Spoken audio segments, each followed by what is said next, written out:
souviens plus de quel film on doit parler déjà. Ah si, c'est bon. C'est Namor.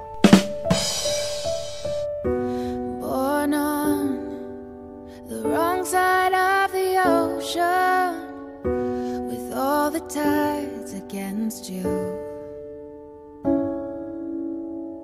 You never thought... Bonjour à tous, ici Geek à Lunettes et aujourd'hui, comme vous l'avez sûrement deviné, on va parler du nouveau film de DC, Aquaman. Je me suis habillé aux couleurs vert et j'ai un pantalon un peu orange camel, voilà, pour faire référence à Aquaman et son trident aussi, gracieusement prêté par le Geekophile. On part tout de suite de Aquaman en 5 minutes. Donc je suis allé voir le film avec le Geek Scientifique, le Geek sans lunettes et Florent, que je salue, et on a trouvé le film très kitsch, divertissant, mais mon Dieu que c'était bon. C'est un film d'aventure qui rend véritablement hommage à Arthur Curry. C'est un film réalisé par James Wan avec Jason Momoa dans le rôle titre, Amber Heard, Nicole Kidman, William Dafoe, Patrick Wilson, Dolph Lundgren. Enfin, il y a vraiment des grosses têtes d'affiche dans ce film et on va en parler.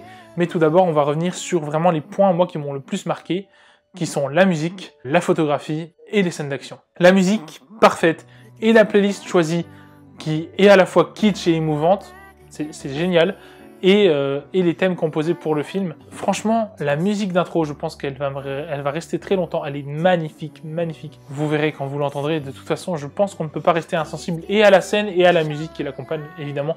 Vraiment magnifique. Deuxième chose, la photo. Je ne sais pas qui est le directeur de la photographie de James Wan, mais quel beau boulot, purée. Il y a un plan qui va me rester en tête, hein, sûrement, on va le voir dans One Perfect Shot à un moment donné, c'est obligé. C'est le plan au milieu vers la deuxième partie du film quand ils sont sur un bateau. Voilà, pour pas spoiler, pour ceux qui savent pas. C'est à ce moment-là, c'est magnifique, je trouve. Et la lumière et la mise en scène font que ce plan, waouh, tellement beau quoi, tellement beau. On va parler des scènes d'action. Il y a 3 grosses scènes d'action moi qui m'ont marqué. La scène d'intro avec cette caméra en mode 3e personne, un peu au-dessus également. Donc on a une contre-plongée en 3e personne sur en suivant le personnage principal dans la scène d'action. Magnifique, ouais, j'ai vu la scène d'action, je me suis dit, waouh, moi qui m'attendais pas à grand chose avec Aquaman, j'ai dit, ok, d'accord, ça peut être ça va être bon, super, super, c'est dans la scène d'intro. Deuxième scène d'action qui se passe, une sorte de course-poursuite sur des toits. La caméra, elle passe d'un personnage à l'autre comme ça, vous verrez, on suit le personnage, hop, ça passe à l'autre, on revient, c'est superbe, superbe, vraiment.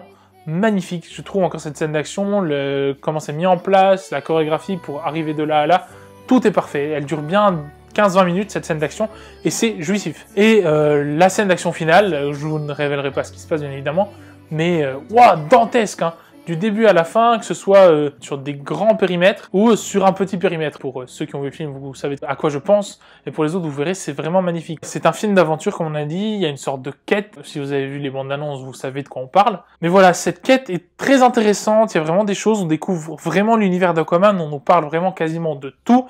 Il y a même des références de genre « Ah, Arthur, il parle aux poissons, machin », comme quand on se moque d'Aquaman, parce que c'est le super-héros qui parle aux poissons. Et bah franchement, on le met dans le film, on assume le fait que ouais, Aquaman parle aux poissons, c'est kitsch, machin, mais c'est montré d'une façon, dire ouais, Aquaman parle aux poissons, mais faites gaffe à vous, quoi. Vraiment, franchement, très très bonne idée. On parle voilà des 7 mers, des 7 peuples de l'océan. Il y a une petite référence aussi à un moment à Ocean's Masters, où on l'a vu en VF, donc ça fait maître des océans, mais bon, il y a en VO, il y aurait eu le nom de Ocean's Masters. Black Manta. Pas du tout la même histoire que dans les comics, hein, mais très intéressante l'histoire de Black Manta. Du coup, ça donne une raison particulière d'être vraiment à la recherche d'Aquaman et tout. Plutôt bonne idée, plutôt même très très bonne idée, qui en même temps, l'origine de Black Manta permet de développer Arthur. Et ça, c'est une très très bonne idée. Les acteurs sont vraiment dingues. Non, ils sont pas dingues en réalité. Ils sont pour la plupart assez bons et pour les meilleurs vraiment très bons. Je trouve qu'il y a pas de quelqu'un qui est sur-jeu ou sous-jeu. Patrick Wilson est extrêmement bon en Orm, ça c'est vraiment bien. William Dafoe, toujours dans ses rôles un peu secondaires, c'est sympa. Dolph Lundgren qui fait pas forcément d'étincelles, mais bon, il est là en tant que personnage tertiaire. Nicole Kidman qui elle aussi est présente à l'écran, d'ailleurs ils ont réussi un rajeunissement plutôt sympa. Mais vraiment les 3 qui traversent l'écran, c'est bien sûr Amber Heard, Patrick Wilson et Jason Momoa. Comment ne pas revenir sur Jason Momoa qui passe de Khal Drogo à Aquaman qui fait des blagues un peu lourdingues dans Justice League à ce film où il a toujours ses jeux de mots, ses blagues, mais il a une certaine profondeur, il a un certain sérieux qui est amené pour remettre en question sa condition de et surfacien et Atlante à la fois. C'est vachement cool. Au niveau des décors et de la façon de filmer sous l'eau, je sais pas exactement comment c'est fait, je sais qu'ils ont filmé des scènes dans l'eau, des scènes sous l'eau. Après, voilà, il y a aussi beaucoup de CGI, évidemment, forcément, pour montrer des hippocampes hauts de 3 mètres sur lesquels les gens grimpent, pareil pour les requins, il fallait forcément faire ça. Les décors sont fabuleux, l'Atlantide est magnifique, c'est vraiment superbement beau. J'ai pas d'autres mots pour décrire les décors de ce film.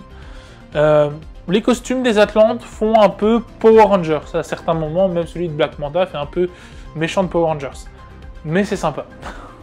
Ça reste dans l'esthétique kitsch du film, comme on l'a dit, voilà, un peu héritage années 80, qui est sympathique. Je vais pas parler plus du scénario, voilà, film d'aventure, film de quête, où Arthur Curry va devoir se trouver en tant qu'Aquaman, c'est une origin story, mais vraiment différente.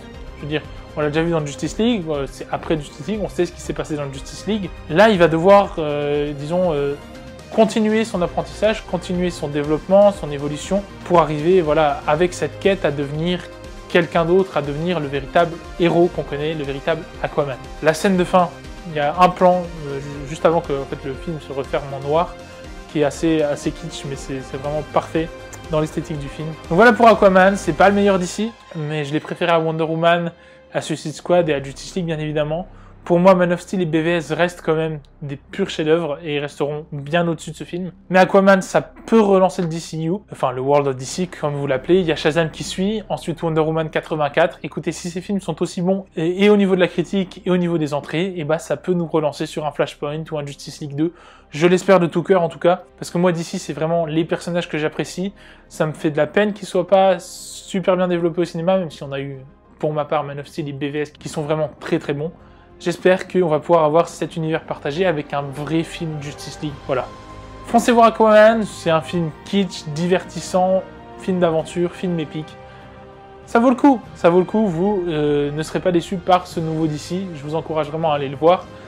En tout cas, ce mois de décembre nous offre beaucoup de choses et on se revoit bien avant Noël pour parler de cinéma. C'était le Geek à lunettes, je vous encourage à mettre un pouce si cette vidéo vous a plu, à vous abonner si ce n'est pas déjà fait, à me dire vous ce que vous avez pensé du film en commentaire. Puis on se voit bientôt. Affinité et Incantatem.